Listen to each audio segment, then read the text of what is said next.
এই যে চেয়ারে পায়ের ওপর পা তুলে বসে আছো, এটার কি খুব বেশি দরকার? পায়ের ওপর পা তুলে বসে থাকবো না কেন? এখন আবার কি কাজ? আমার কোনো কাজ বাজ নেই, তাই আমি পায়ের উপরে পা তুলে খুব আরামে আছি আর আরাম করছি। তুমি আরাম করছো ঠিক আছে, আমার কি আরাম করার ইচ্ছে নেই? এই যে আমি সারাদিন খেটে মরছি, তাকে তোমার চোখে পড়ছে না? তুমি বাড়ির বউ, তুমি তো কাজ বাজ করবেই। এখানে আমি কি করব? আমি তো আর তোমার কাজ করে দিতে পারবো না, নাকি? তুমি আমার কাজ করে দিতে না পারো সেটা ঠিক আছে, আমার কাজের লোক তো রাখতে পারো নাকি? কাজের লোক তো আমি কতদিন ধরেই খুঁজছি, কিন্তু একটাও তো পাচ্ছি না। এই গ্রামে একটা কাজের লোকও নেই। বাজে কথা বলো না তো, এত বড় একটা গ্রাম, এখানে একটাও কাজের লোক পাওয়া যাবে না? আরে সত্যি বলছি, সবাই দেখছো না কত বড় লোক হয়ে গেছে, পাকা বাড়ি তুলে ফেলেছে। তাহলে তুমি একটু সিধুদার বউকে বলে দেখতে পারো, আমার মনে হচ্ছে ওদেরকে বললে ওরা রাজি হয়ে যাবে। হ্যাঁ, সিধুর বউকে এখনো বলা হয়নি, দেখি বলে কি করে। তবে আমার তো মনে হয় না রাজি হবে। আরে হবে হবে, বেশি টাকার লোভ দেখালে অবশ্যই হবে। আজকাল পাগলেও টাকা চিনে, বুঝলে? ঠিক আছে, আমি না হয় একবার বলে দেখব, তারপর তুমি বাকি কথা সিধু দাদার বউয়ের সাথে বলে নিও, কেমন?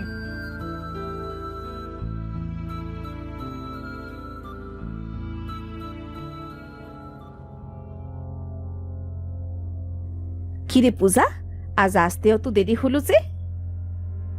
আর বলো না দিদি, সেই সকালে ঘুম থেকে উঠে সারাটা দিন কাজ করতে করতে আমার পরানটা একদম যায় যায়।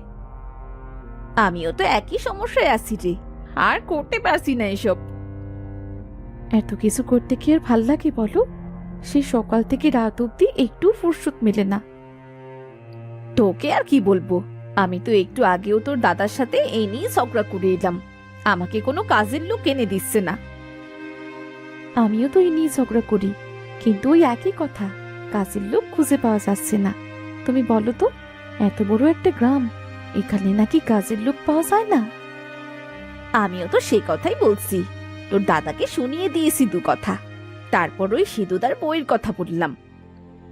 কেন, সিধুদার বউ আবার কি করবে? বারে, বুঝতে পারছিস না? ওরা তো আমাদের গ্রামের একমাত্র নিম্নবিত্ত, ওদের তো অত টাকা পয়সা নেই। তাহলে টাকার জন্য ওরা কাজ করতে রাজি হবে তো? আমার মনে হয় তো হবে, কারণ বেশি টাকার লোভ দেখালে সুরসুর করে কাজে চলে আসবে, দেখিস। ভালোই তো বলেছ, তাহলে আমিও একবার সিধু দাদার বউকে বলে দেখি। তা বেশ, বিকেলে তোর দাদার সাথে বাবলুকেও পাঠিয়ে দিস, তোর দাদা সিধুর সাথে কথা বলতে যাবে। সিধুর বউ যদি রাজি হয়ে যায়, তাহলে আমাদের কষ্টের দিন শেষ হবে দিদি। কিন্তু একজন কাজের লোক দিয়ে দুজন কিভাবে কাজ করাবো? ও নিয়ে তুমি চিন্তা করো না দিদি, একবার পাওয়া যাক না, বাকিটা পরে ভেবে দেখা যাবে। আর তাছাড়া তোমার আর আমার ঘর তো একই জায়গায়। বেশ বলেছিস, তাহলে বিকেলেই বাবলুকে পাঠিয়ে দিস, কেমন? ঠিক আছে, আমি আগে গিয়ে বাবলুর সাথে কথা বলি, তারপর পাঠিয়ে দেব।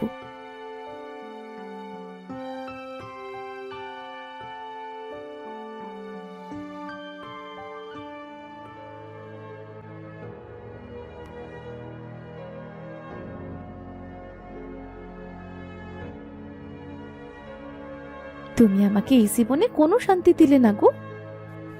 কি সব আবোল তাবোল বলছো? মাথা কি খারাপ হয়ে গেছে নাকি আজকে আবার? মাথা খারাপ হবে কেন? আমি যা বলছি তা সত্যি কথাই তো বলছি। কিসের সত্য বলছো? কোন জিনিসটার অভাবে আমি তোমাকে রেখেছি বলো তো? রয়েছে তো রানীর হালে, কি বুঝবে? রানীর হালে না চাকরানির হালে সেটা বলো। কথাটা তেতে হলেও সত্যি, তুমি আমাকে কোনো শান্তি দিলে না। আচ্ছা, প্রতিটা দিন তোমার ঝগড়া না করলে দিন ভালো যায় না? এত সুখে থেকেও এত ঝগড়া কেন করো তুমি? হুম? করবো না তো কি করব? কত দিন ধরে তোমায় বলছি একটা কাজের লোক খুঁজে দাও, তুমি তো আমার কোনো কথাই শুনছো না। কে বলেছে নেইনি? সারা গ্রাম তন্ন তন্ন করে খুঁজেও একটা কাজের লোক পাইনি। শোনো, মন দিয়ে খুঁজলে ভগবানকেও পাওয়া যায়, আর তুমি কি না একটা কাজের লোক খুঁজে আনতে পারলে না? আমার কষ্ট তোমার চোখে পড়ছে না? কোথায় ভগবান আর কোথায় কাজের লোক? কিসের মধ্যে কি আনছো তুমি? আমি কিছু জানি না। এবার আমার কাজের লোক চাই চাই। তুমি যেভাবেই হোক আমাকে কাজের লোক এনে দাও। আচ্ছা আচ্ছা, তুমি শান্ত হও, আমি খোঁজ লাগাচ্ছি। খোঁজ লাগালে হবে না, আমার খোঁজে এমন একজন লোকই আছে। কাকে খুঁজে বের করেছো শুনি? কেন? সিধু দাদার বউকে। সৈতি দিদি বলেছে সিধু দাদার বউকে একটু পয়সা দিলেই কাজে আনতে পারবো। সিধু দাদার সাথে আমি এ নিয়ে কথা বলতে পারবো না। তোমার ইচ্ছা থাকলে তুমি গিয়ে বলো, যাও। এই জন্যই তো বলছি, আমাকে কোনো শান্তি তুমি দিলে না। তোমার একা যেতে হবে না। আমার একা যেতে হবে না মানে? তুমি কি আমার সাথে যাবে নাকি? আমি তোমার সাথে যাব কেন? সৈতি দিদি বলেছে আজ বিকেলেই নাকি দেবেনদা সিধুদার সাথে কথা বলতে যাবে। ঠিক আছে, আমিও না হয় দেবেন দাদার সাথে কথা বলতে চলে যাব।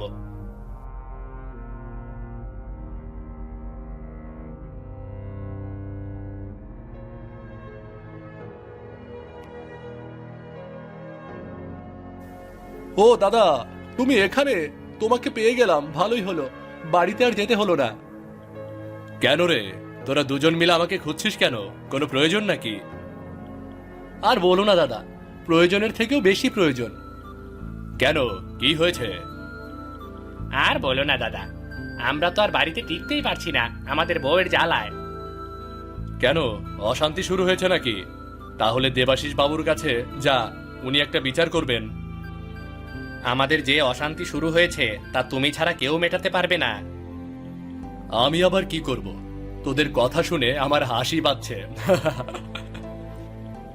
আহা দাদা, আগে তো শোনো আমরা কি বলতে চাই। আচ্ছা বল শুনি, তোরা কি বলতে চাস? তুমি তো জানো দাদা, আমাদের টাকা পয়সার অভাব নেই, তবুও আমাদের সংসারে কোনো শান্তি নেই। আমি তোদের কথা ঠিক বুঝতে পারছি না রে, একটু বুঝিয়ে বলবি কি? অবশ্যই অবশ্যই, কিন্তু কিভাবে যে বলি। এত ভনিতা না করে বলে ফেল। আচ্ছা শোনো, আমার এবং বাবলুর বউ দুজনেরই একটা কাজের লোক প্রয়োজন। কাজের লোক প্রয়োজন? তাতে তোরা আমার কাছে কেন এসেছিস? দেখো দাদা, পয়সার তো প্রয়োজন সবার আছে, আমরা তোমার অবস্থাটাও জানি, তাই আমরা ভাবছিলাম বৌদি যদি আমাদের কাজগুলো করে দেয়। বৌদি কাজগুলো করে দেবে মানে? তোদের বৌদি কি কাজের লোক নাকি? কি সব বলছিস তোরা? তুমি বুঝতে পারছো না দাদা, দেখো তোমাদের সংসার এমনিতেই আর্থিক সংকট, তোমার পাশাপাশি বৌদি যদি কাজ করে। আমাদের সংসারে আর্থিক সংকট থাকলেও আমার বউ তোদের বাড়িতে গিয়ে কাজের লোকের কাজ করবে না। রাজি হয়ে যাও দাদা, এত গো ধরে বসে থাকলে চলবে না। সেটা আমি বুঝবো, আমি আমার বউকে তোদের বাড়িতে কাজে দিতে রাজি নই। তোরা এখন যা এখান থেকে, যা। দেখো, আমরা কিন্তু পয়সা দিতাম। নিকুচি করেছি তোদের পয়সার, তোরা যা এখান থেকে, সর এখান থেকে।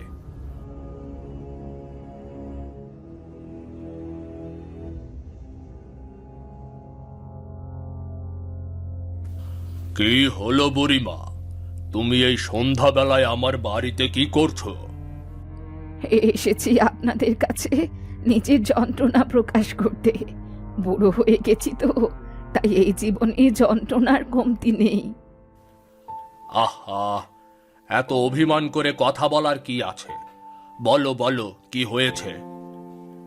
কি আর বলবো বাবু, সারাদিন আমার বাড়িতে ঝগড়া আর অশান্তি লেগেই আছে। কিন্তু কার সাথে কার ঝগড়া? আমার ছেলে আর ছেলে বউয়ের সাথে, দুজনে সারাটা দিনই ঝগড়া করতে থাকে। আমার জানা মতে তোমার ছেলে ভালো টাকা রোজগার করে, তারপরেও তোমার বৌমার সাথে কেন ঝগড়া হয় বলো তো? তা আমি নিজেও জানি না দেবাশিস বাবু, আপনি নিজেই পরীক্ষা করে তারপর বিচার করুন। আচ্ছা, তা না হয় বুঝলাম, আমি এর একটা ব্যবস্থা করছি। ওদের শুধু ব্যবস্থা করলেই তো হবে না, ওদের পাশের ঘরেই থাকে দেবেন আর দেবেনের বউ, ওরা দুজনও সারাদিন ঝগড়া করে। আমি বুঝলাম না, দেবেন এবং বাবলুর রোজগার তো কম নয়, তারপরেও তারা বউদের সাথে সুখী কেন নয়? টাকা থাকলে তো আর সুখী হওয়া যায় না বাবু। গিয়ে দেখুন না সিধুকে, এত কম টাকা রোজগার করে, তাও সুখের কোনো অভাব নেই। এখন তুমি আমাকে তোমাদের পারিবারিক ঝামেলার কি করতে বলছো বলো তো? আমি বলছি কি, আমাদের এই পারিবারিক ঝামেলাটা মিটিয়ে দিন, যে কোনো উপায়ে মিটিয়ে দিন। ঠিক আছে, তাহলে তুমি বাড়ি যাও। আমি একটা পরিকল্পনা খুঁজে বের করে তারপর দুই পরিবারকেই শায়েস্তা করছি। বাড়ি যাও তুমি।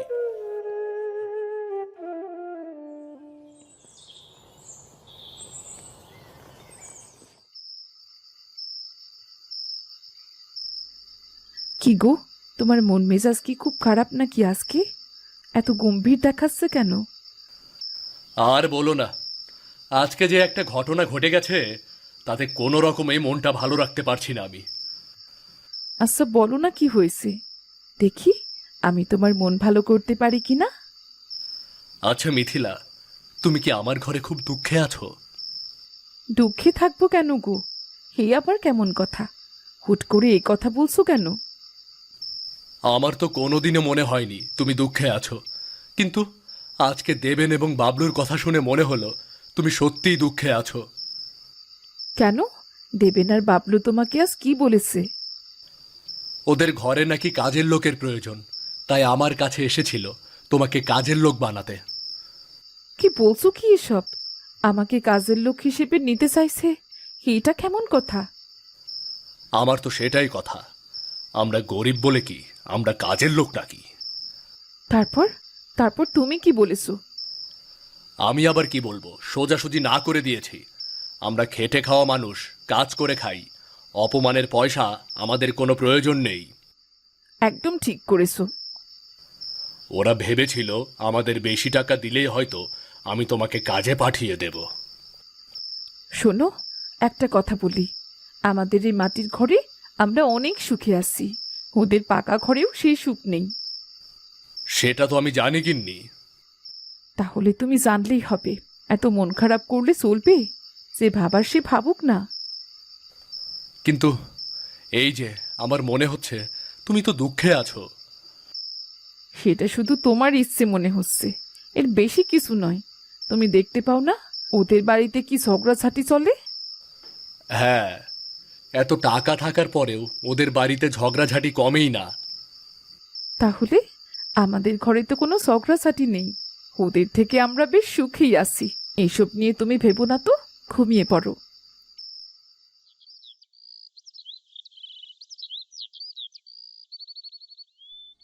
দেখলি পূজা, দেখলি? আমি তোকে বলেছিলাম না, এরা আমাদের কখনোই শান্তি চায় না। একদম ঠিক বলেছো দিদি, একটা সহজ কাজ দিলাম তাও এরা পারলো না। কি আর বলবো বল, এদের শুধু টাকা পয়সাই আছে, আর কোনো মুরদ নাই। কি সব বলছো তোমরা? তোমাদের কোন দিক থেকে আমরা অপূর্ণ রাখি বলো তো? বড় বড় কথা বলো না, বড় বড় কথা বললেই সব হয়ে যায় না। আমরা কি চেষ্টা করিনি? আমরা তো চেষ্টা করেছিলাম, সিধু দাদাই তো না করে দিল। সিধুদা না করে দিলেই কি তোমাদের ফিরে আসতে হবে? তোমরা টাকার লোভ দেখাতে পারলে না? ওদের মাটির বাড়ি, ওরা লোভে গলে যেত। টাকার লোভও আমরা দেখিয়েছি, কিন্তু সিধু দাদা লোভী নয়, সিধু দাদা রাজি হয়নি। রাজি না হলে যেখান থেকে পারো আমাদের জন্য কাজের লোক নিয়ে এসো। হ্যাঁ, না হলে রইল তোমাদের ঘর সংসার, আমরা দুজনই চললাম। আরে তোমরা কোথায় যাচ্ছ?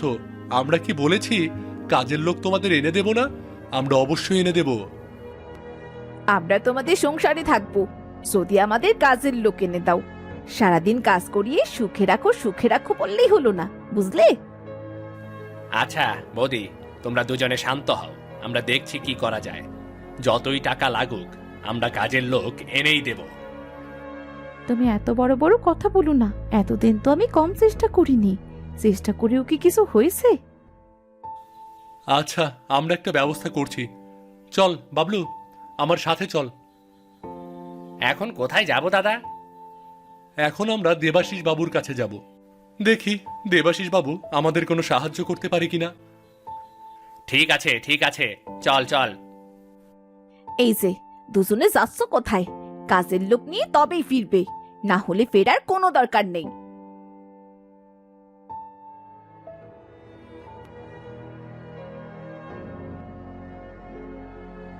ও দেবাশিস বাবু, বাড়ি আছেন? হ্যাঁ, বাড়িতে আছি। কে? বুড়ি এসেছো বুঝি? এসো এসো। না এসে আর উপায় আছে? আপনি তো আসতে বাধ্য করলেন। রেগে আছো কেন?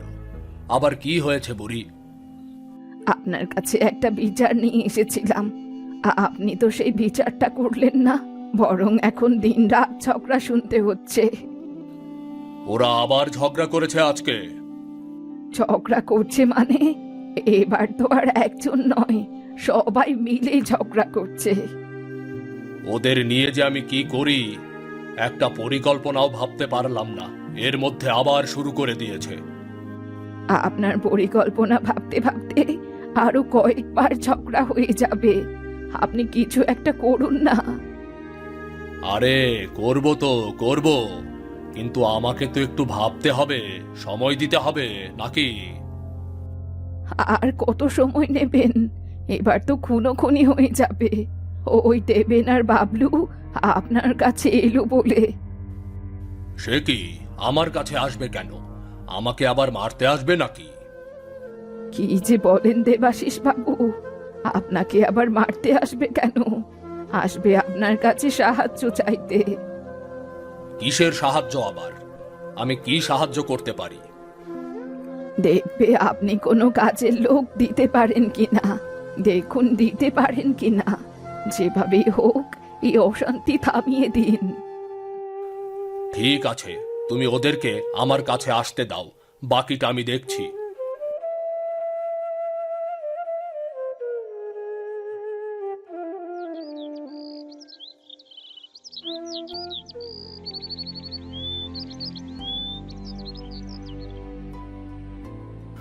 বাবু, আপনার কাছে একটা সাহায্য চাইতে এসেছি, দয়া করে না করবেন না।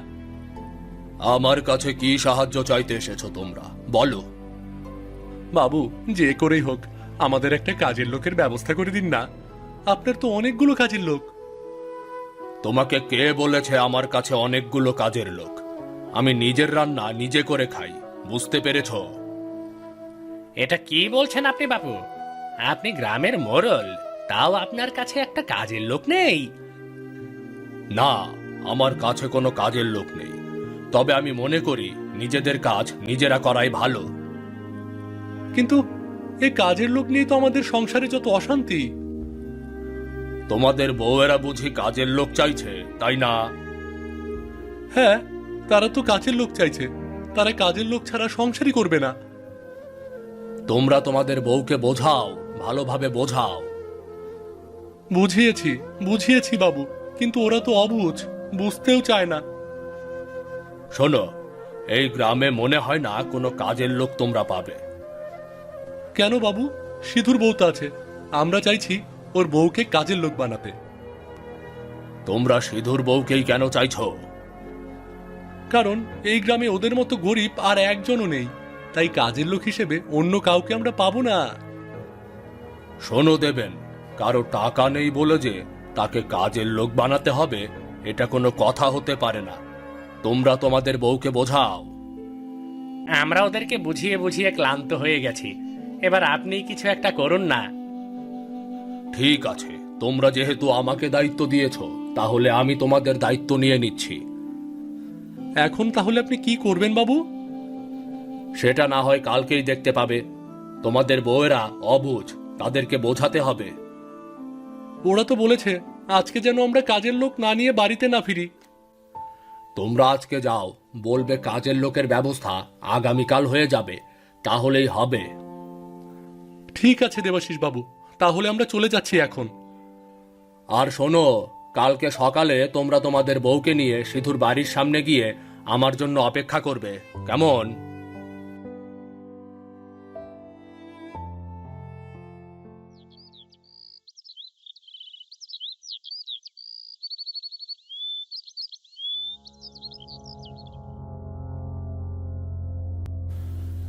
দেখো তোমরা, তোমাদের এত টাকা থাকার পরেও তোমাদের সংসারে অশান্তি কমে না।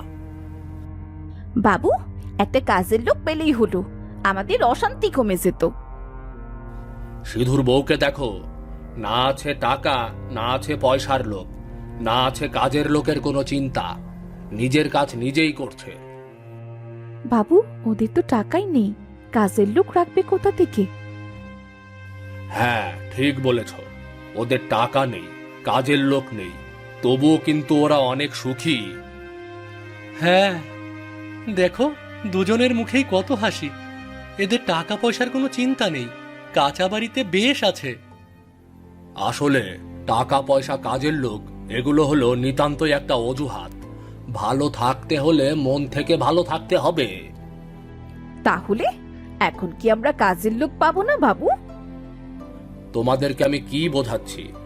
বোঝাচ্ছি যে নিজের কাজ নিজে করলেও সুখী থাকা যায়। সিধু দাদার সুখ দেখে আমার হিংসে হচ্ছে। এরকম সুখ পাওয়ার বড্ড লোভ লাগছে আমার। লোভ লাগারই কথা, এরকম সুখ সবাই চায়। মোট কথা হলো মাটির বাড়িতে থেকেও সুখে থাকা যায়। আপনি যা বোঝাতে চাইছেন আমরা তা বুঝতে পেরেছি। এতদিন আমরা টাকার নেশায় অন্ধ ছিলাম। তাহলে বলো, এখনো কি তোমাদের কাজের লোকের প্রয়োজন? না বাবু, এখন কাজের লোক কি, আমাদের টাকারও আর প্রয়োজন নেই। সিধু দাদার মতো ভালো থাকলেই হলো। আমরাও চাই সুখে শান্তিতে বাস করতে। প্রতিদিন এত ঝগড়াঝাটি আমাদের আর ভালো লাগছে না। আমরা বুঝতে পেরেছি, আমরা আর ঝগড়াঝাটি করব না। বেশ বেশ, তাহলে তোমাদের সাংসারিক অশান্তি তো মিটে গেল। এখন দয়া করে সিধুকে জ্বালাতন করো না, কেমন? একদম নয় বাবু, আমরা কথা দিচ্ছি এখন থেকে আমরাও আর কোনো সাংসারিক অশান্তিতে জড়াবো না। হ্যাঁ, শেষ কথা হলো মাটির ঘরে থেকেও অনেক সুখে থাকা যায়, যেটা আমরা আগে বুঝিনি।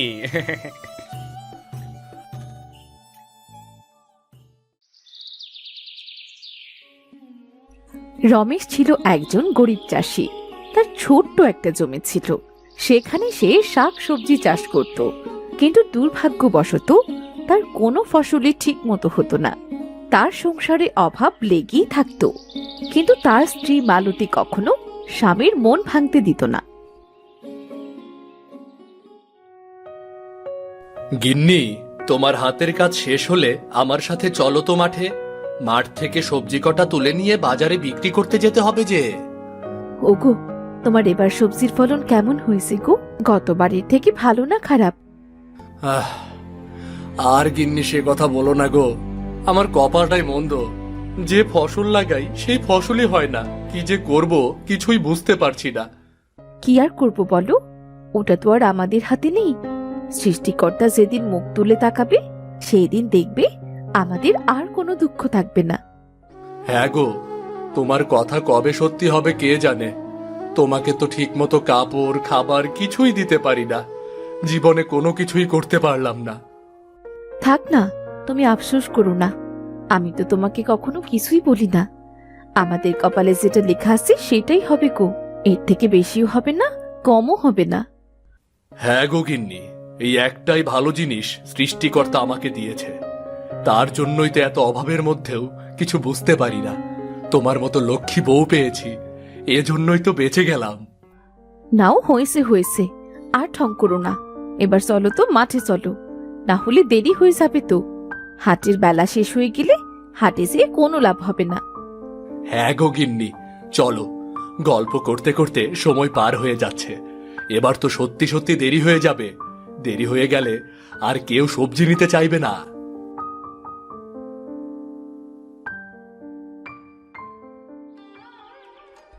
এরপর রমেশ আর মালতী মাঠে চলে আসলো। মাঠে রমেশের বেগুনের ক্ষেতে জীর্ণ শীর্ণ অবস্থা। মাঠের ফলনগুলো অন্য ফলনের থেকে কেমন কুকড়ো আর পোকা লাগা।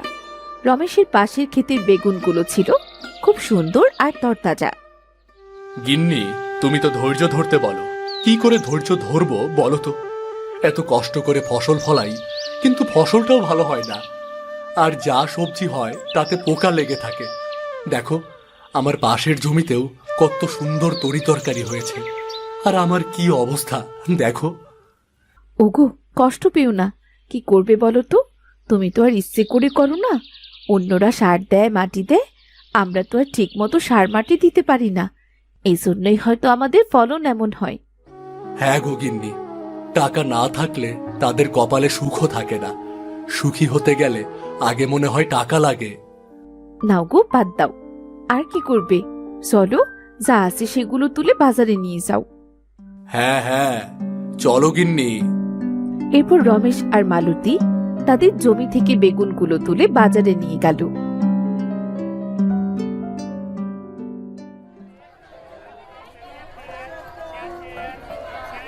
বাজারের লোকজন সবাই রমেশের বেগুন দেখে হাসতে লাগলো।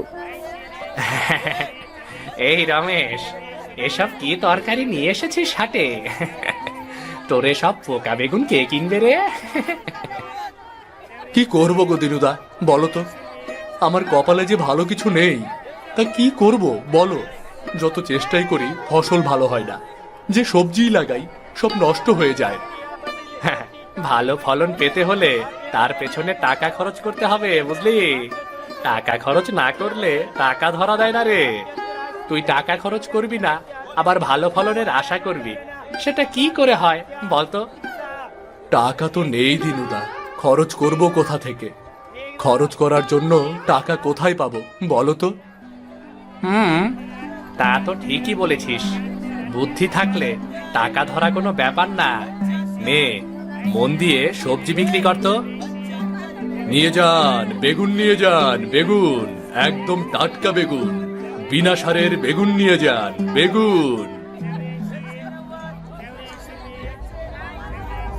কি যে বলেন না রমেশ ভাই, আপনার ওই পোকাওয়ালা সবজি টাকা দিয়ে কেউ কিনবে না। সবজি নিয়ে তো সব ফেলেই দিতে হবে। না দিদি, দেখুন আমার সবজিতে কোনো সার দেওয়া না, একেবারেই বিনা সারের তরকারি, খেতে ভারী মজা লাগবে। নিন না দিদি, নিন। না না বাবা, টাকা দিয়ে অমন তরকারি আমি নেব না। ও বরং তুমি বাড়ির গরু ছাগলের মুখে দাও। রমেশ কিছু সময় সবজিগুলো নিয়ে বসে থাকলো, কিন্তু কেউই তার সবজি কিনলো না।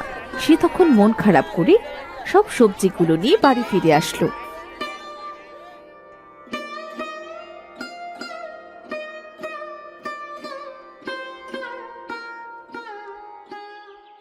কি গো, ফিরে এলে? এ কি, সবজি সব ফেরিয়ে নিয়ে আনলে যে? একটাও বিক্রি হলো না? না গো গিন্নি, আমার সবজি কেউ কিনতে চাচ্ছে না। সবাই বলছে টাকা দিয়ে অমন পোকাওয়ালা সবজি কিনবে না। থাক, মন খারাপ করো না গো। সবজিগুলো আমরাই রান্না করে খাবো, আর আশপাশের মানুষদের দিয়ে দেব। তাছাড়া তো আর কোনো উপায় নেই গিন্নি, আর কোনো উপায় নেই। বেশ অভাবে দিন পার হতে লাগলো তাদের। এইদিকে তার সবজির কোনো পরিবর্তন হলো না। একদিন রমেশ মাঠে তার ক্ষেতের দিকে তাকিয়ে মন খারাপ করে বসে রইল। এমন সময় তাকে বসে থাকতে দেখে তার বন্ধু চরণ তার কাছে এলো। কিরে বন্ধু, এভাবে মন খারাপ করে বসে আছিস কেন? কি করব বল, জমিতে যা চাষ করি কিছুই ভালো হচ্ছে না রে। সব কিছুই কেমন কুকড়ে যাচ্ছে, পোকা লেগে যাচ্ছে। শোন রমেশ, এখনকার দিনে জমিতে সার মাটি না দিলে ফলন ভালো হয় না রে। তুই চাষ করিস, তবে ভালো কোনো সার পানি দিস না, তাহলে তোর ফলন ভালো হবে কি করে বলতো? সার পানি কেনার টাকা কোথায় পাবো? এমনিতেই তো নিজের খাবার জোটাতে পারি না। তুই তো জানিস আমাদের অবস্থার কথা। শোন রমেশ, চাষ করতে হলে টাকা তো খরচ করতেই হবে, টাকায় টাকা বাড়বে। শোন, তুই বরং কারো কাছ থেকে টাকা ঋণ নিয়ে চাষবাস শুরু কর। ভালো ফলন হলে টাকা শোধ করে দিবি। হ্যাঁ, কথাটা তো ঠিক বলেছিস, কিন্তু কি চাষ করব বলতো? শোন, তুই হাইব্রিড বেগুনের কথা শুনেছিস? এটা চাষ করলে ভালো ফলন পাবি। হাইব্রিড বেগুনের দামও বেশি। তাই নাকি? কিন্তু বীজ, সার, পানি এসবের জন্য তো অনেক টাকা লাগবে। হ্যাঁ, সে তো লাগবেই, তবে চেষ্টা করে দেখবি, লাভ তোর হবেই। যে যে হাইব্রিড বেগুন চাষ করছে তারই ফলন ভালো হচ্ছে। তুই এই ঘেনা পোকা বেগুন চাষ বাদ দিয়ে ভালো বেগুনের চাষ কর, বুঝলি? আচ্ছা ঠিক আছে, দেখি তাই করব। শেষে তোর বুদ্ধিটা শুনেই দেখি না।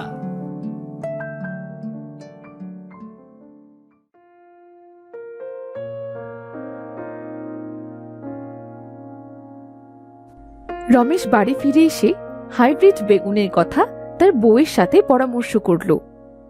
হ্যাঁ, সে তো খুবই ভালো কথা। উনি তো তোমায় ভালো বুদ্ধি দিয়েছে। কিন্তু এত টাকা কোথায় পাবো বলো তো? টাকার তো অনেক দরকার। একটা কাজ করো না হয় তুমি, এই গ্রামের মহাজনের থেকে ঋণ নাও। হ্যাঁ হ্যাঁ, এটা খুবই ভালো বুদ্ধি। ঠিক বলেছ, আমি আজই একবার মহাজনের সাথে দেখা করব। ওগো, মহাজন তো বেশি ভালো লোক না। যেটা করবে একটু ভেবে চিন্তে করো কিন্তু। দেখি, একবার চেষ্টা করেই দেখি কি হয়। গিন্নি, আমার গরুটাকে খেতে দিয়েছো? হ্যাঁ, দিয়েছি। নিজেদের কষ্ট হলেও ওকে তো আর কষ্ট দিতে পারি না। হ্যাঁ, তাই তো। অবলা জিনিস কষ্ট তো আর দিতে পারবো না। আমি বরং মহাজনের কাছ থেকে একবার ঘুরে আসি, দেখি কিছু হয় কিনা।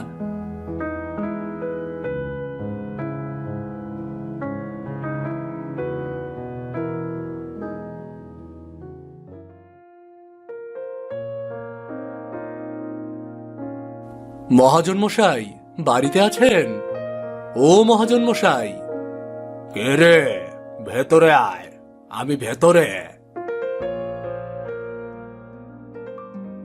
আরে রমেশ যে, আমার কাছে কি মনে করে এলি? বলতো। মহাজন মশাই, আমি আপনার কাছ থেকে কিছু টাকা ধার নিতে চাই, তাই একবার কথা বলতে এলাম। টাকা? তা টাকা কি কাজে লাগাবি রে? আমি মাঠে হাইব্রিড বেগুনের চাষ করতে চাই। এটার ফলন নাকি খুবই ভালো, কিন্তু চাষ করতে অনেক টাকা দরকার, তাই আর কি। ও, তোর টাকা টাকা দরকার, তা শোধ দিবি কি করে রে? মহাজন বাবু, ফসল ভালো হলে আপনার সব ধার আমি শোধ করে দেব। আচ্ছা ঠিক আছে, টাকা দেব, তবে একটা শর্ত আছে। শর্ত? কি শর্ত? শর্ত হলো, সময় মতো টাকা শোধ না করলে তোর জমি কিন্তু আমার। টাকা না দিতে পারলে জমি আপনার? কিন্তু দেখ, ভেবে দেখ, এই শর্তে রাজি হলে আমি টাকা এক্ষুনি দিয়ে দেব, আর না হলে আমি টাকা দিতে পারবো না। মহাজনের কথা শুনে রমেশ চিন্তায় পড়ে গেল, কিন্তু তার কাছে আর কোনো উপায় ছিল না। ঠিক আছে, আপনি টাকা দিন, আমি সময় মতো আপনার টাকা শোধ করে দেব। এই নে তোর টাকা, যা মন দিয়ে চাষবাস কর। আর শোন, শর্তের কথাটা কিন্তু মাথায় রাখিস। আচ্ছা, শর্ত নিলাম মেনে, মানতেই তো হবে।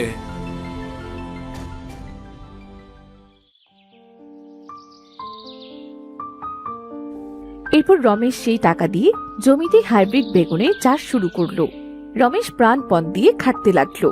সে জমিতে নিয়মিত সার পানি দিত, আগাছা পরিষ্কার করত, আর বেগুন গাছগুলোকে খুব পরিচর্যা করত।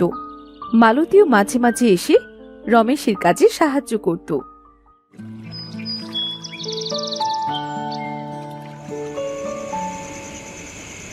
গিন্নি, আমি তো এবার আমার প্রাণপণ দিয়ে কাজ করেছি। এবার যে জমিতে বেগুন গাছে কেমন ফলন হবে কে জানে। হোগো, সৃষ্টিকর্তার উপর ভরসা রাখো। দেখো, উনি তোমার কষ্ট বৃথা যেতে দেবেন না। তোমার কথাই যেন সত্যি হয়, না হলে যে সব হারাতে হবে। সারাদিন কাজ করে রাতে একটু শান্তিতে ঘুমাও, শুধু শুধু চিন্তা করে শরীর খারাপ করো না। এভাবে কয়েক মাস পার হলো। রমেশের ক্ষেতে গাছ ভর্তি বেগুনের ভালো ফলন হলো।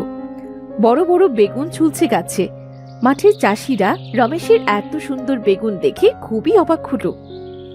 বুঝলি মনি, দেখ দেখ, রমেশের বেগুনগুলো দেখ, এবার তো রমেশ লালে লাল হয়ে যাবে রে। আসলে যার বেগুন খেতে দুদিন আগেও পোকা কোকড়া এগুলো ছিল বেগুনে, আর সেই খেতে কিনা সেরা বেগুন ধরেছে, মাঠের সেরা বেগুন।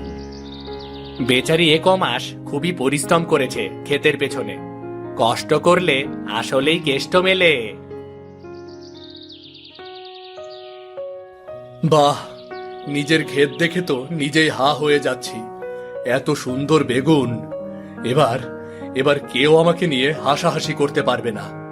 এবার আমার সংসারের সকল অভাব দূর হবে। বাহ, এত ভালো বেগুন হয়েছে রমেশের ক্ষেতে। বেগুনের যে দাম, এবার তো লালে লাল হয়ে যাবে। কি হলো মহাজন মশাই, এত কি ভাবছেন?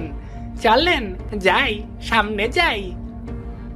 একে একে কিছুতেই এই বেগুন ক্ষেত দেওয়া যাবে না। যে করেই হোক এই বেগুন ক্ষেতটি আমার চাই চাই। চল রে, সবাই সামনে চল। কিরে রমেশ, কত মাস পার হয়ে গেল টাকা নিয়েছিস, তারপর থেকে তো তোর কোনো খবরই নেই। আমার টাকা ফেরত দে, টাকা ফেরত দে। মহাজন বাবু, আমি তো এখনো জমির বেগুন বিক্রি শুরু করিনি। আমি বেগুন বিক্রি করলেই আপনার টাকা শোধ দিয়ে দেব। শোন রমেশ, আমার আজই টাকা ফেরত চাই। তুই কোথা থেকে দিবি আমি সেটা জানি না। চুক্তি তো মনে আছে, তুই যদি আজকে টাকা না দিস তবে তোর জমি আমার। না না মহাজন মশাই, এমন করবেন না। আমাকে কটা দিন সময় দিন, বেগুনগুলো বিক্রি করেই আপনার সব টাকা শোধ করে দেব। আচ্ছা ঠিক আছে, কাল পর্যন্ত সময় দিলাম। এর মধ্যে টাকা না দিলে তোর এই হাইব্রিড বেগুনের জমিটা আমার হয়ে যাবে। না না মহাজন মশাই, এমন অবিচার করবেন না। শুনুন শুনুন জমিদার মশাই। আমি চললাম, কাল দেখা হবে। আয় আয় রে সবাই। হায় হায়, একদিনের মধ্যে এত তাড়াতাড়ি টাকা জোগাড় করব কিভাবে? না না, আমাকে কিছু একটা করতেই হবে, করতেই হবে কিছু একটা।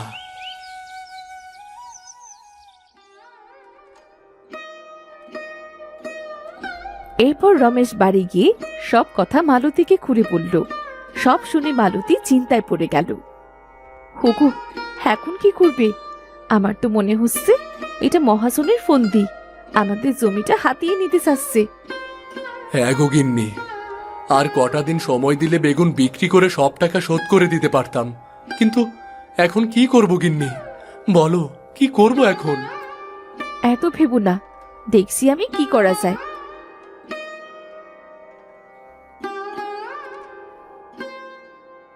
নাও ধরো। কি করছোটা কি? তোমার স্বর্ণের জিনিসগুলো কেন বের করে আনছো তুমি? তুমি সৎ মানুষ, প্রতিশ্রুতি তো ভাঙতে পারবে না, এটা আমি জানি। এইগুলো আর সাথে আমাদের গরুগুলো বেচে দাও। এগুলো দিয়ে যে টাকা হবে সেই দিয়ে তুমি মহাজনের টাকা শোধ করে এসো।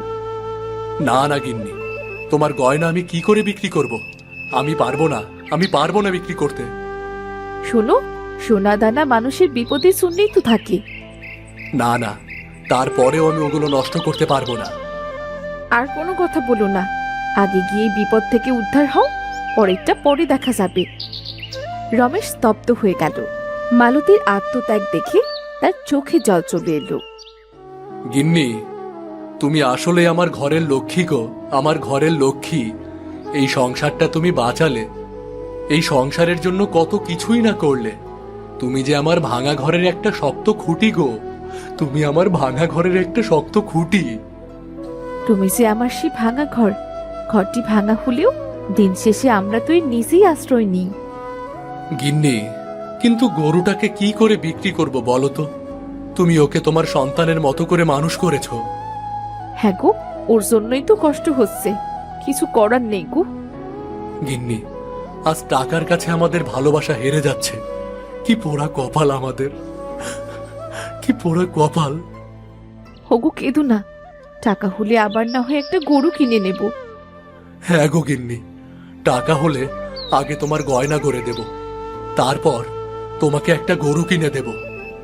হ্যাঁ গো, এবার তুমি যাও, এগুলো বিক্রি করে এসো, টাকাগুলো মহাজনকে দিয়ে এসো, না হলে মহাজন আবার বাড়ি চলে আসবে সে। এরপর রমেশ গয়না আর গরু নিয়ে বাজারে গেল বিক্রি করতে। এরপর টাকাগুলো নিয়ে মহাজনের বাড়িতে গেল ঋণ শোধ করতে। কি রে রমেশ, জমির দলিলটা এনেছিস বুঝি? জানতাম জানতাম তুই আসবি। না, জমির দলিল আনবো কেন? আপনার সব টাকা শোধ দিতে এসেছি। এই নিন আপনার সব টাকা। টাকা? এত তাড়াতাড়ি তুই টাকা জোগাড় করলি কোথা থেকে বলতো? অনেক কষ্ট করে জোগাড় করেছি, নিজের শখের জিনিসগুলো শেষ করেছি। তবুও আপনি একসময় আমাদের উপকার করেছেন, তার জন্য আপনার কাছে আমি কৃতজ্ঞ। নিন, আপনার টাকা নিন। এবার আসি তাহলে। টাকা ফেরত দেওয়ায় মহাজনের সব আশা শেষ হয়ে গেল। তার আশা ছিল রমেশ তার জমি হারাবে। রমেশ খুশি মনে বাড়ি ফিরল। গিন্নি, শয়তান মহাজনটা টাকা পেয়ে খুশি হয়নি, বুঝলে? ভেবেছিল আমার কাছ থেকে জমিটা কেড়ে নেবে। ওরা তেমন শয়তানি করেই সবাইকে পথে বসায়, পরের ক্ষতি করে নিজেরা বড় লোক হয়। হ্যাঁ গো গিন্নি, ঠিক বলেছ। হুগু, সব বাদ দাও, আমাদের বেগুনগুলো কবে তুলবে? কাল তুলে বাজারে বিক্রি করতে নিয়ে যাব, দেখি কেমন দাম পাই। হ্যাঁ গো, এবার তো টাকা শ্রম সবই দিলে, এবার দেখো কি ফল পাও। হ্যাঁ গিন্নি, সেটাই তো চিন্তা করছি।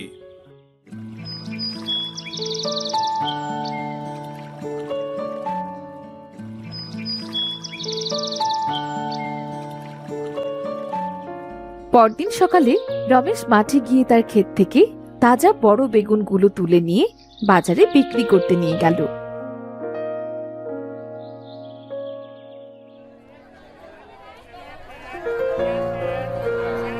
এই নিয়ে যান, নিয়ে যান, তাজা তাজা বেগুন, বড় বড় বেগুন, মাত্র 20 টাকা কেজি। নিন নিন, তাজা বেগুন, একদম টাটকা বেগুন, খেতে খুবই স্বাদ।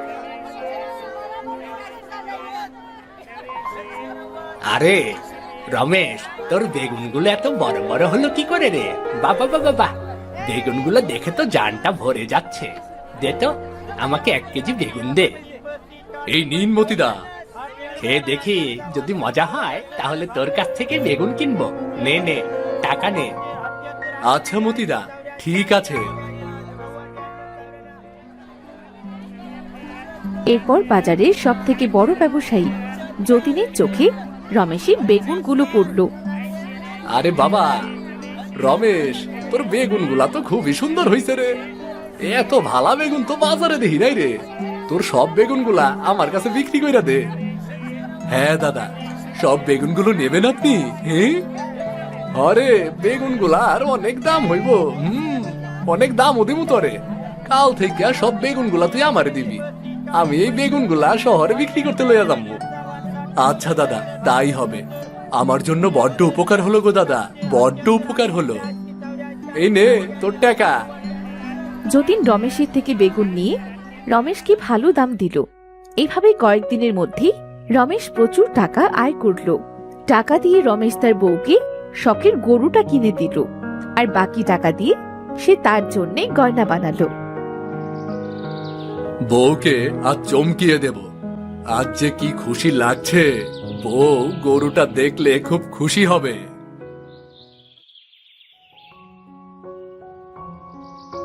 গিন্নি, ও গিন্নি, কোথায় তুমি? বাইরে এসো, দেখো তোমার জন্য কি এনেছি। গিন্নি। গরু? হোগো, তুমি আমার জন্য গরু এনেছো? এত টাকা, এত টাকা কোথায় পেলে? শুধু গরু না গো গিন্নি, তোমার জন্য গয়নাও করে এনেছি। ওগো, কি বলছো তুমি? তুমি এত টাকা কোথায় পেলে গো? গিন্নি, আমাদের হাইব্রিড বেগুন আমাদের কপাল ফিরিয়ে এনেছে গো, কপাল ফিরিয়ে এনেছে। এবার অনেক টাকার বেগুন বিক্রি হয়েছে, বুঝলে? নাও দেখো তো তোমার গয়না পছন্দ হয়েছে কিনা। গয়নাগুলো দেখে মালতীর চোখে আনন্দের জল টলমল করছিল। কি গো গিন্নি, কাঁদছো কেন? গয়না তোমার পছন্দ হয়নি? তোমার চোখে জল কেন? না গো না, এটা সুখের কান্না গো। মাঠে হাইব্রিড বেগুন চাষ করে আমাদের সুখের আর কোনো অভাব থাকলো না। কখনো স্বপ্নেও ভাবিনি আমি এতটা সুখী হব। হ্যাঁ গো গিন্নি, তোমার কথাই সত্যি হয়েছে। সৃষ্টিকর্তা আমাদের দিকে মুখ তুলে চেয়েছেন গো গিন্নি। রমেশের দিন বেশ ভালোই কাটতে লাগলো। এরপর থেকে সে নিজের জমানো টাকা দিয়ে হাইব্রিড বেগুন চাষ করত। সে গ্রামের অন্যদেরও হাইব্রিড বেগুন চাষের পরামর্শ দিল। এভাবেই রমেশের দিন সুখেই কাটতে লাগলো।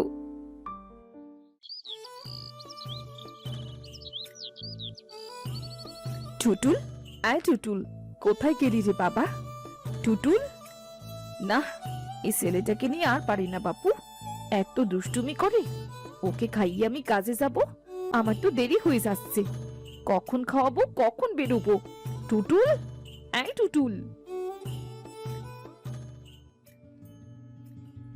মা, আমি এসেছি, তোমার রাক্ষস টুটুল।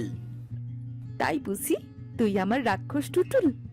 রাক্ষসীরা তো অনেক খায়, কিন্তু তুই তো কিছুতেই খেতে চাস না। আয় বাবা, কটা খেয়ে নে। না মা, আমি খাবো না, আমার খেতে ইচ্ছে করছে না। কেন খাবি না বাবা? এই যে দেখ, তোর জন্য গরম ভাত রেঁধেছি, ডিম ভাজি করেছি। লক্ষ্মী সোনা আমার, তাড়াতাড়ি করে কটা খেয়ে নে, আমাকে তো আবার কাজে বেরোতে হবে। আমার খুব মাংস দিয়ে ভাত খেতে ইচ্ছে করছে, কতদিন খাই না। মা, একদিন মাংস রান্না করো না। আচ্ছা করবো বাবা, এখন ডিম ভাজি দিয়ে কটা ভাত খেয়ে নে তো। ঠিক আছে মা। বাবা রে, তুই খা, আমি কাজে যাচ্ছি। তোর বাবা হয়তো এক্ষুনি চলে আসবে। কি গো, তুমি এখনো বের হওনি? তুমি চলে এসেছো? কাজটা পেয়েছো গো? না গো, কাজটা পাইনি। কিছুক্ষণ আগেই অন্য এক ঘর আমি কাজটা নিয়ে গেল, পেলে খুব ভালো হতো। তা তো হতোই। থাক, তুমি হতাশ হইও না, সৃষ্টিকর্তা নিশ্চয়ই আমাদের জন্য একটা ভালো ব্যবস্থা করে রেখেছেন। পরে এসে কথা বলবো, আমার হাতে আর সময় নেই। তুমি এসেছো, খুব ভালো হয়েছে। তুমি তাহলে টুটুলের কাছে বসো, আমি বের হই। টুটুল, সবগুলো ভাত খাবি কিন্তু, ঠিক আছে? আচ্ছা, ঠিক আছে মা।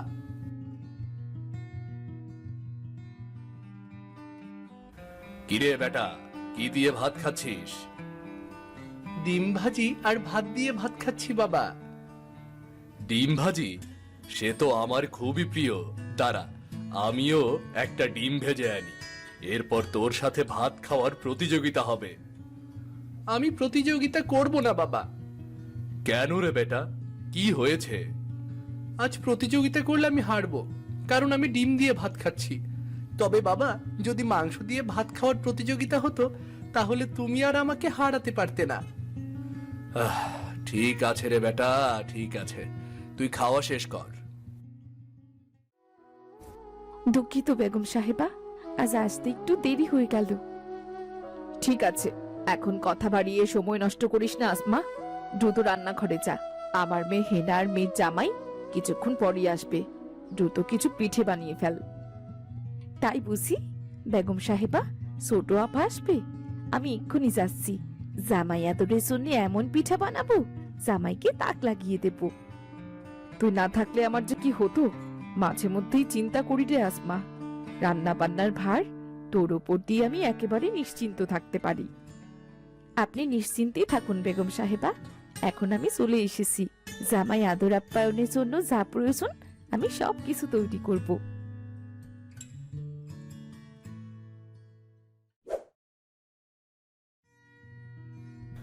মা, করছেন কি? এত আয়োজন, এত রকমের পিঠে আমি তো কখনোই দেখিনি।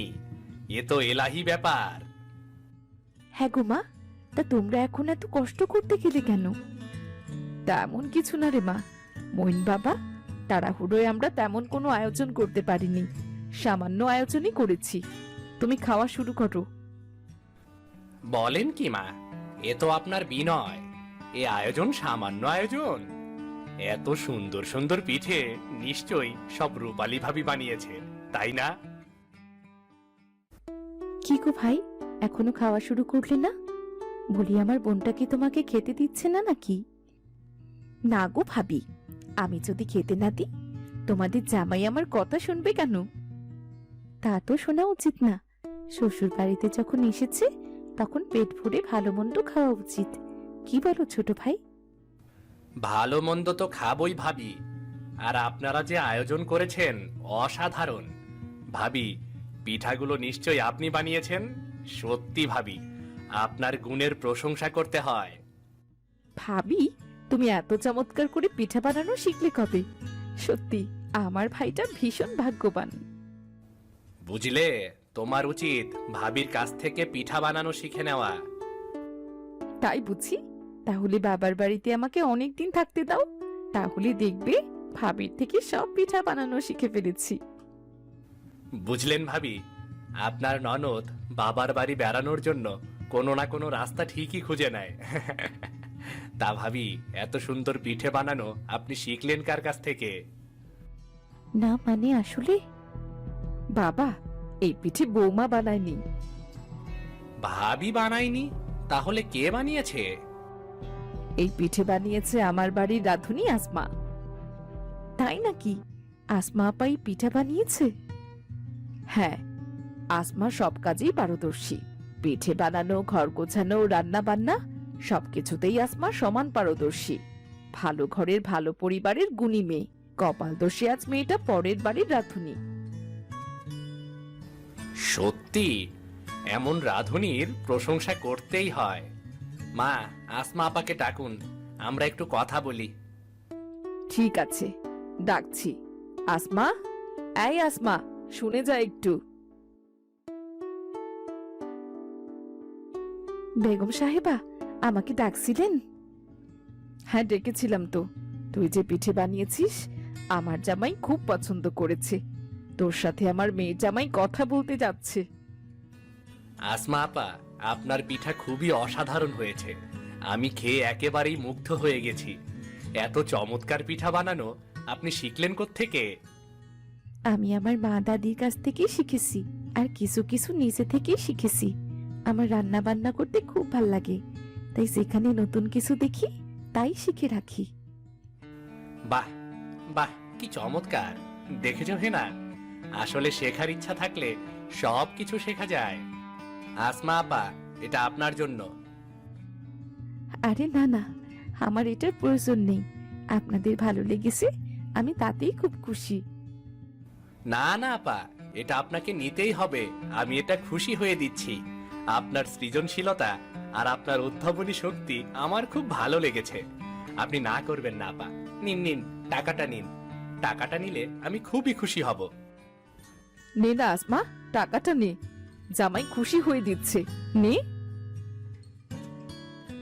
আপনাকে অনেক ধন্যবাদ। জামাই আমার প্রশংসা করছিল, আর সহ্য হলো না, ঠিকই বলে দিল পিঠাগুলো আসমা বানিয়েছে। না বললে কি হতো, এবারের কেউ আমার খুশি সহ্যই করতে পারে না। আর জামাই কাজের মেয়েটাকে শুধু শুধু এতগুলো টাকা দিল, আমাকে তো কোনো উপহারই দেয় না। অন্যকে টাকা দেবার বেলায় এদের টাকার থলি ঠিক খুলে যায়। যত সব। টাকাটা পেয়ে আমার খুব লাভ হলো। এই টাকায় ছেলেটাকে মাংস কিনে খাওয়ানো যাবে। কালই বাজার থেকে মাংস কিনে আনবো। ছেলেটা আমার খুব খুশি হবে।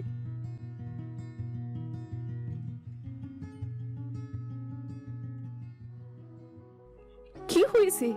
কি হয়েছে আমার টুটুলের? তুমি চলে যাওয়ার পরে টুটুলের শরীরটা খুব খারাপ করলো। কি করব বুঝতে পারছিলাম না। আমি তাই কবিরাজ সাহেবকে ডেকে এনেছি। কবিরাজ সাহেব? কেমন দেখলেন আমার ছেলেকে? ওর কি হয়েছে কবিরাজ সাহেব? তেমন কিছুই না, অম্বলের সমস্যা হয়েছে। একটু খাওয়া দাওয়া খুব ভালো মতো করতে হবে। আমি ওষুধ দিয়ে দেব, এগুলো নিয়মিত খেতে হবে। আচ্ছা ঠিক আছে কবিরাজ সাহেব, চলুন তাহলে আপনাকে এগিয়ে দিয়ে আসি।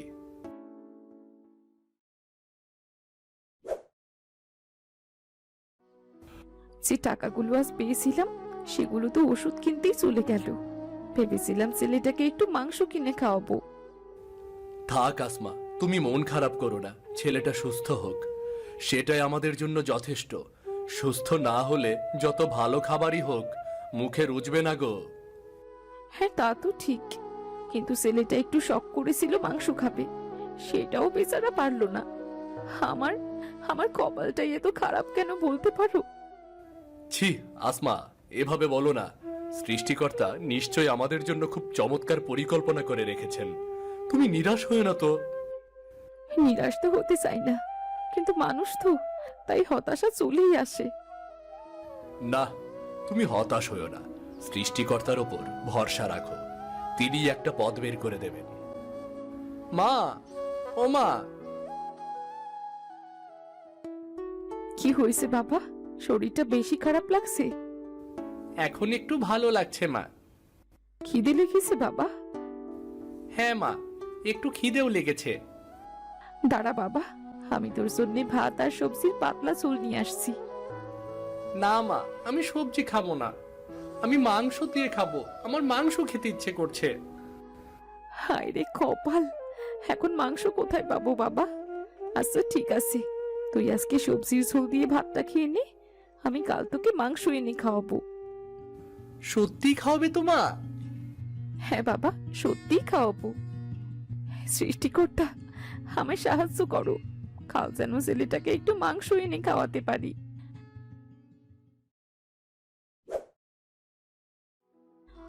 হাসু কাজের দেরি হয়ে গেল, তাড়াতাড়ি যেতে হবে যে। এই যে, এত দেরি করে আসলে হবে? কখন রান্না হবে, কখন লোকে খাবে? আজ আবার বাড়িতে আমার বাড়ি থেকে মেহমান আসবে। তাড়াতাড়ি রান্না ঘরে যাও। যাচ্ছি ভাবি। পোলাও, কোরমা, মাংস সবকিছুই করবে কিন্তু। ও আচ্ছা, পায়েসও করবে। আচ্ছা ঠিক আছে ভাবি। করো করো, সব রান্না করো। আর বাহবা নিব আমি। আমার বাড়ি থেকে আমার ভাই আর ভাবি আসবে। ওরাই রান্না খাবে আর আমার প্রশংসা করবে, কারণ ওদের বলবো এই রান্নাগুলো আমি করেছি। শাশুড়ি মা গেছেন তো তার মেয়ের বাসায়, সত্যি বলার কেউ নেই।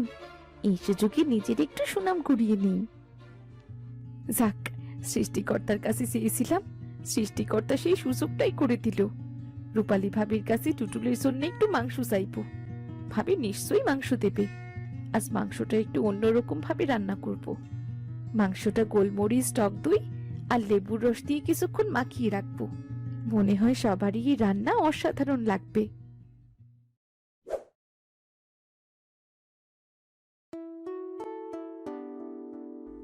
কি হলো, তোমার রান্নাটা হলো? এই তো ভাবি, প্রায় শেষ হয়ে গেছে, বেশিক্ষণ লাগবে না। ভাবি, আপনার কাছে একটা আবদার ছিল। কি আবদার শুনি? ভাবি, আমার ছেলেটার জন্য একটু মাংস নিতে চেয়েছিলাম। ছেলেটা অনেক দিন ধরে মাংস খেতে চাচ্ছিল। ভাবি, ওকে একটু মাংস দেয়া যাবে? আচ্ছা ঠিক আছে, নিয়ে যেও। আপনাকে অনেক ধন্যবাদ ভাবি। ইস, মাংস রান্নার অনেক বড়াই তোর না? দাঁড়া, তোর ছেলেকে ভালো মতো মাংস খাওয়াচ্ছি।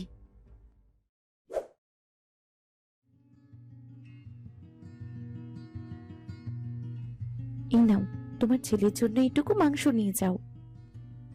আপনাকে অনেক ধন্যবাদ ভাবি। আমি কাজগুলো সেরেই বাড়ি চলে যাব। মাংসগুলো এখানেই থাক। খা খা, বেশি করে খা। টক মাংস খেয়ে মুখ যেন ছিলে যায়, আর কখনোই যেন মাংস খেতে ইচ্ছে না করে। মাংসতে ইচ্ছে মতো লেবু চিপে দিয়েছি। এবার দেখি কত টক মাংস খেতে পারিস। আমার সামনে বড়াই করা তোর নিজের ছেলে এবার জানবে তোর রান্না কতটা বাজে।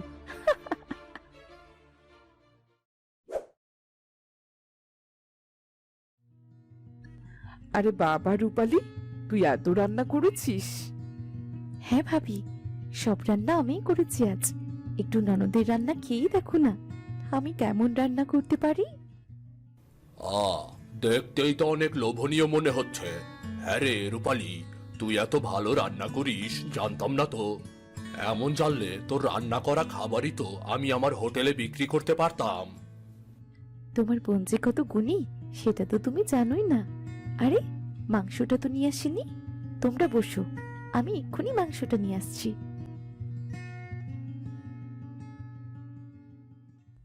কি গো বৌমা, বাড়িতে এত নামি দামি মেহমান, আর আমাকে জানাওনি?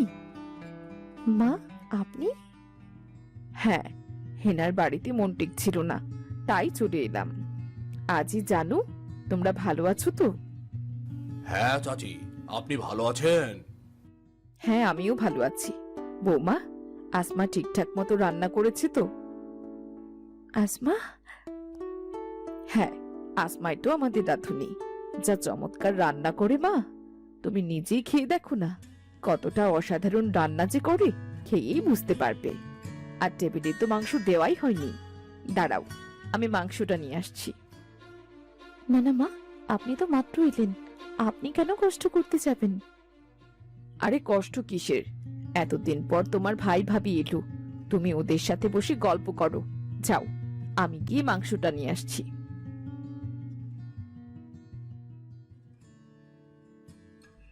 এই তো মাংস নিয়ে চলে এসেছি। চলো সবাই খাওয়া শুরু করো। হে সেরেছে, এই তো আমার সেই লেবু দিয়া মাংসের পাটিটা। শাশুড়ি মা সবকিছু টোপাট করবে নাকি? কি যে করি! মানে ভাইজান ভাবি, তোমরাই মাংস খেও না। আজকাল মাংস খেলে কত রকম অসুখ বিসুখ হয়। কি বলছো কি বৌমা? এত সুন্দর করে মাংস রান্না করিয়েছো, যত সব বাজে কথা। খাও তো তোমরা। নেমন্তন্ন খেতে এসে কি মাংস না খেলে চলে? মাংস রান্না করিয়েছে মানে? সব রান্নাই তো আসমা করেছে। কেন, বৌমা বলেনি? আসমা তো চমৎকার রান্না করতে পারে। তোমরা মন ভরে খাও। নাও মাংস নাও। ও আচ্ছা, এসব রান্না তাহলে রূপালী করেনি? বুঝতে পেরেছি। এসব রান্না তাহলে ওই আসমা মেয়েটাই করেছে। এসব তো রূপালীর পুরনো স্বভাব, অন্যের প্রশংসা নিজের নামে নেওয়া। আর এসব আমি তা কি করে ভুলে গেলাম। দিন চাচি, আমাকে মাংস দিন। আরে মা, ওদের মাংস দেবেন না। তুমি চুপ করো তো বৌমা। নাও আজিজ, মাংস নাও। আনু, তুমিও মাংস নাও। একেই বলে খারাপ কপাল, যার জন্যে গর্ত খুঁড়লাম আর সেই গর্তে কে পড়লো। হায় রে, এখন কি হবে? এই টক দিয়া মাংস খেলে তো সবাই গাল মন্দ করবে। শাশুড়ি মা না জানি কত কথা শোনাবেন। আমি তো শেষ। মাংসটা কেমন যেন? খুব জঘন্য লাগছে, তাই না ভাইজান? কি বলছিস তুই? আমি বলতে চেয়েছিলাম মাংসটা কেমন যেন অদ্ভুত স্বাদের, অসাধারণ মজা হয়েছে। কি বলো আনু? হ্যাঁ, মাংসটা সত্যি অসাধারণ হয়েছে। যেই মাংস রান্না করেছে তাকে একটা পুরস্কার দেওয়া দরকার। এই রান্না আমি করেছি। কিন্তু বৌমা, তুমি তো কোনো রান্নাই করতে পারো না। কোন খাবারে কতটুকু তেল দিতে হয়, মশলা দিতে হয়, তুমি তো কিছুই জানো না। তুমি এই মাংস রান্না কিভাবে করেছো? এই মাংস রান্না শেষে আমি লেবুর রস দিয়েছি।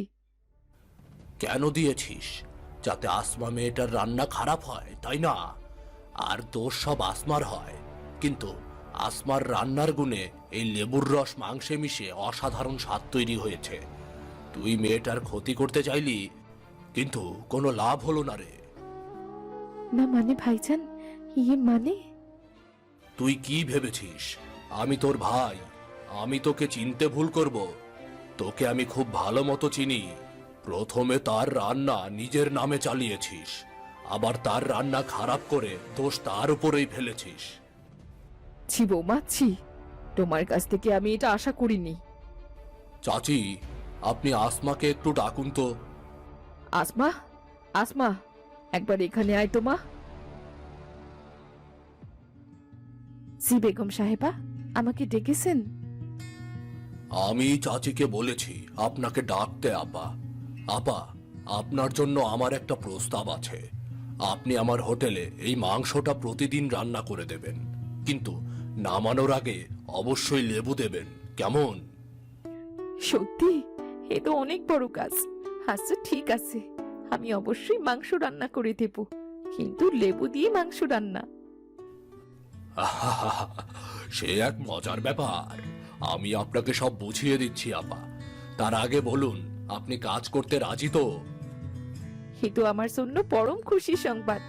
আমি আপনার হোটেলে মাংস রান্না করে দেব, লেবু দিয়েই রান্না করব। আপনাকে অসংখ্য ধন্যবাদ, অসংখ্য ধন্যবাদ।